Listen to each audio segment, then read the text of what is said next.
We'll have a chance to talk to you, okay? Right now, you both are going to be under arrest for...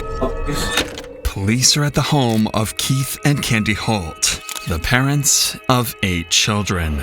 They don't know it yet, but one of their kids managed to contact police, alerting them to the cruelty happening behind closed doors. This is what I do. I take care of kids. That's all my education. That's everything I've ever done. What officers don't realize is that Keith and Candy's home is considered a safe house, with a documented history of caring for children. If investigators can't prove the abuse, the couple could walk free and go right back to running their house of horrors. What about Beth getting locked in the bathroom for 3 days? No, never happened. So when you said that you haven't spanked anybody in a year, that was not a correct statement. Yes. So if someone said that you beat the kids with a 2x2 board, would that...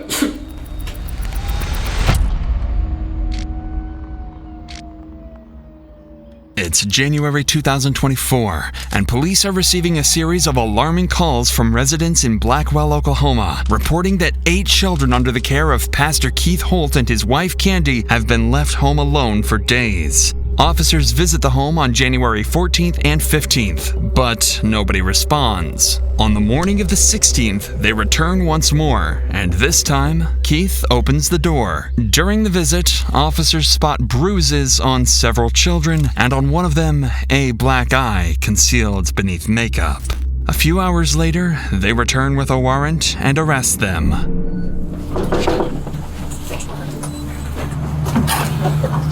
Alright, we're back. No. What? Stop. Come on. Oh. Alright. Right now, you both are going to be under arrest for... You can go with these 2 gentlemen. Turn around, pretend money all back. 8 children are out in protective custody. So, We will have a conversation when I get to the police department. Okay. I know you're gonna be nice, so I'm gonna put it in front for you, okay? Where you need? I have to get my shoes ready back. Are they in this room? Yeah, I'll just put them on front so it's more comfortable for you, okay? Are you in here? Let's go right here. I'm gonna put him in my car. You don't have anything on you? I don't know. Okay, no wallet, no purse, no nothing? No. Okay. Just please Do be you have careful. medication you need to take with you? No. Please be careful with CJ.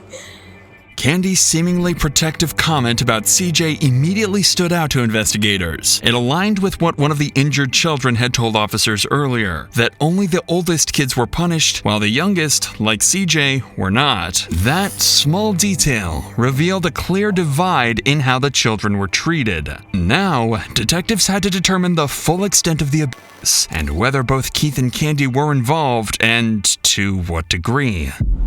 You don't grab my arm? I need my hand. I thought you were trying to get your shoe on. If you need to sit down real quick and adjust, I'll put it in the front so you're able to do whatever you need to do. This is what I do. I take care of kids. That's all my education. That's everything I've ever done. And this is absurd. And it's not fair. And CJ's the one who doesn't understand. Please. We'll have a chance to talk to you, okay? No, I just want him to be protected. All right, man, we're gonna go out here, okay? I know.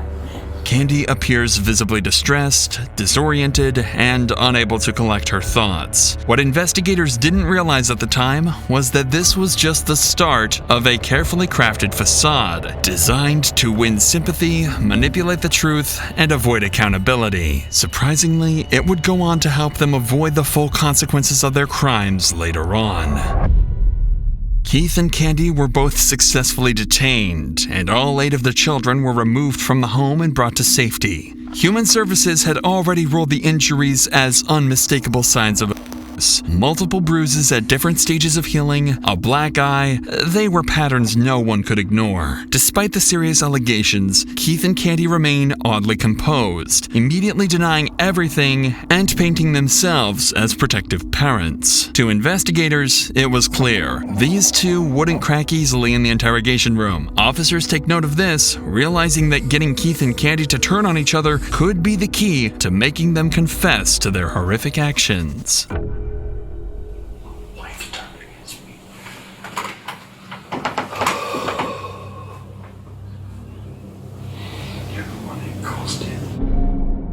Detectives start the interrogations with Candy, thinking she'll be easier to crack.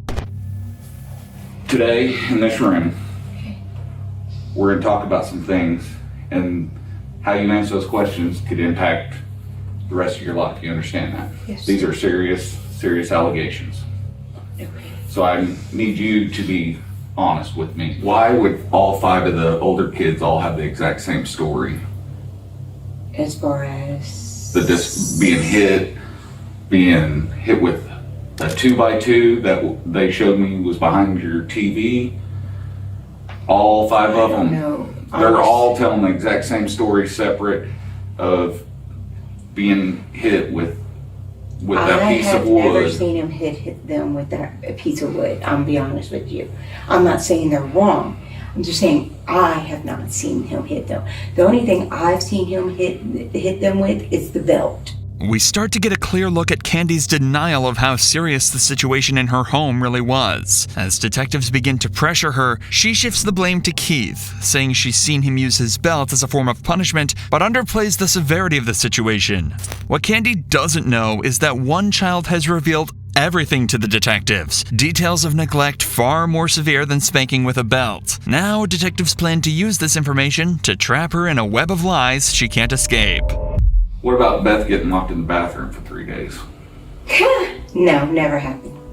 So they're all the kids are lying about I don't know what's going on, but Beth ain't never been locked in a bathroom for 3 days. None of them. That doesn't even make any sense. It's just hard to believe that all 5 of them would have the exact same story Well, that's... over multiple incidents. See, you've never seen Keith hit the kids? I've seen Keith spank the kids. Oh, yes. On the butt. One at a time, because we don't discipline in front of each other. And that's it. I've never seen him hit him with a piece of wood. I've never seen him other than the belt. I'm dead honest. And that is so rare. Candy acts as if the children are lying. She continues to downplay the severity of the neglect and dismisses everything the detectives say. Detectives step out to rework their approach. They know that Candy is still protecting her husband, so they decide to give her one final opportunity to turn on Keith and defend herself instead. I don't think you're being 100% honest with me.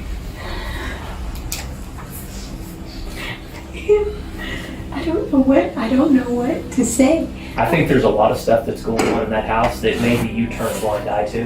When we take those kids to the child specialist and they say, yeah, they've got bruises that are consistent with, I mean, that's hard to get past. You see what I'm saying? That's what I mean, because the problem is they're gonna come to court and they're gonna testify that these bruises are consistent with. What I mean by what I'm saying is I think there's stuff going on in that house that you know about, but maybe haven't seen, maybe you've heard it, and you've got an idea that it's going on, but he's the sole provider for the house, you have all these children, you're not gonna rock the boat either. With the rest of the interrogation being censored by the Blackwell Police Department, it's unclear what more exactly she confessed to. What is clear, however, is that Candy implied Keith was the main perpetrator, but detectives strongly suspected Keith was still hiding key details about the neglect. If they couldn't build a strong enough case, there was a real risk he could walk free and return to the same home with the same children and continue the cycle of it was on the detectives to stop that from happening. They needed to extract a confession.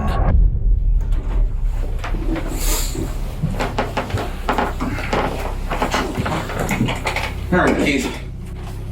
Let's start off talking. How long have you been in Blackwell? 8 months this time. How long you and Candy been together? 8 years. 8 years. 7, 8 years. years. And how is your relationship with all the kids? I know some kids are some biological kids, some are guardianship. Can you just kind of tell me about that? Beth and John are my biological. So Beth and John are yours. What about the three little kids, Kaylin, Peyton, and Colton? How did y'all come about them? That's my wife's niece's kids. Mm-hmm. And you guys got all full custodial Everything. through, what district court would that have been? Would that have been Baxter County? Yeah, Baxter County. What about Tabitha and Thomas and Timothy? Their mom and dad both died, and it was in the will that we would they'll take them and raise them. Your relationship with the 8 kids, what kind of, I mean, are they pretty trustworthy kids? I would say so. So they're not, you don't catch them in lies and they're not, bad. Not you would normally. say bad kids. Not normally. I mean, they'll, like if we'll have cookies or we'll have chips or stuff, we'll say, okay, who took it? And I didn't take it. So you would say they more fib than come out and lie to you. Just come out and lie, and they'll always come back later on, and eventually they'll confess and say, okay, Dad, I took the chips. But other than just blatantly come out and lie, no. Detectives steer the conversation towards the children's honesty, hoping Keith will take the bait. By implying the kids might be lying, they test whether he'll react with anger, justify punishments, or reveal deeper resentment. But instead, Keith admits his kids weren't the type to make up lies. So detectives shift tactics and confront him with hard evidence of abuse. And his reaction would be more than telling. When was the last time you think you had to spank one of the kids? Oh, it's been months, maybe even over a year, and I had to spank one. So And so you haven't spanked the kids at all at this house? I can't recollect that I have. So if someone said that you beat the kids with a 2x2 board, would that... Why would someone say that? Why would anybody say that Especially, to a kid? well, it's coming from the kids. They're the ones that are saying that. All 5 of the older kids. Said that I beat them with a 2x2 board. And they provided me the board that was behind the TV. That I beat them. Mm-hmm.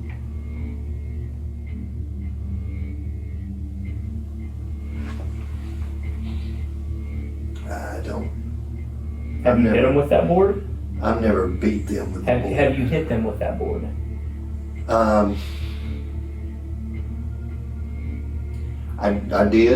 did John. So when I you did said John. so when you said that you hadn't spanked anybody in over a year, that was not a truthful statement. To my right, I wasn't. Here's the thing, partner. We're gonna tell it to you. Very, very simple, okay? We know a little bit more than what you think we do. We're just asking for your cooperation. Be honest with us. I mean, he's asking you all these questions because we kind of already know the answer to a lot of them. We're just trying to get you to be as honest as you can to help yourself out, okay? So when you said that you haven't spanked anybody in a year, that was not a correct statement, right? Right? And yes. Okay. And then And thinking back, yeah, I had to spank John and I had to spank Beth. Let's start with John. Why did that you have to spank him? What did he do? I don't even remember why I had to spank him. but it's with that board?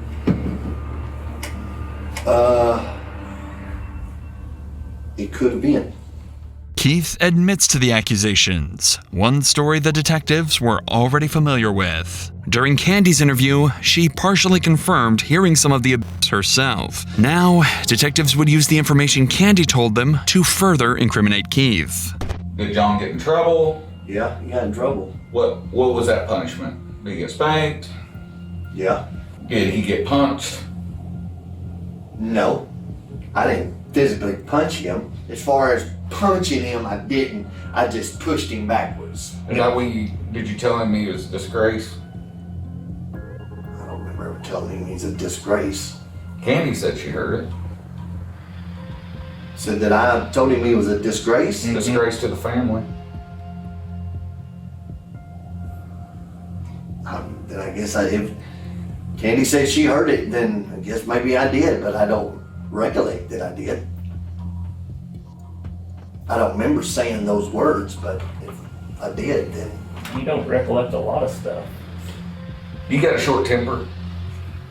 I don't think so. Do you ever get so mad with the kids that you know, when you start spanking them that maybe you black out and don't realize how hard you're hitting them or how much you're hitting them? I don't think so. I just don't understand why 5 kids that you and Candy have both said that are trustworthy kids, why they would come together and all concoct this wild story of all these separate instances if it's not true. You know, I mean, I don't have an explanation why they do that. Do you have one? No. The interrogation would continue for another 35 minutes, with Keith denying all other allegations made against him by the children. However, when Keith was finally left alone for a few minutes, cameras captured something unexpected that would show just how manipulative Keith really was.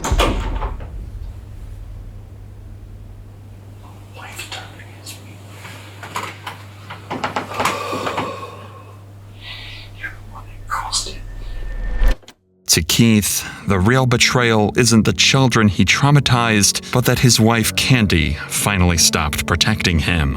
Keith would be taken back to jail, where he would be held on charges of abuse, kidnapping, and neglect. With his confession during the interrogation, the children's testimonies, his wife's statement, and physical evidence of the injuries, he was sentenced to 10 years in prison with 3 years suspended.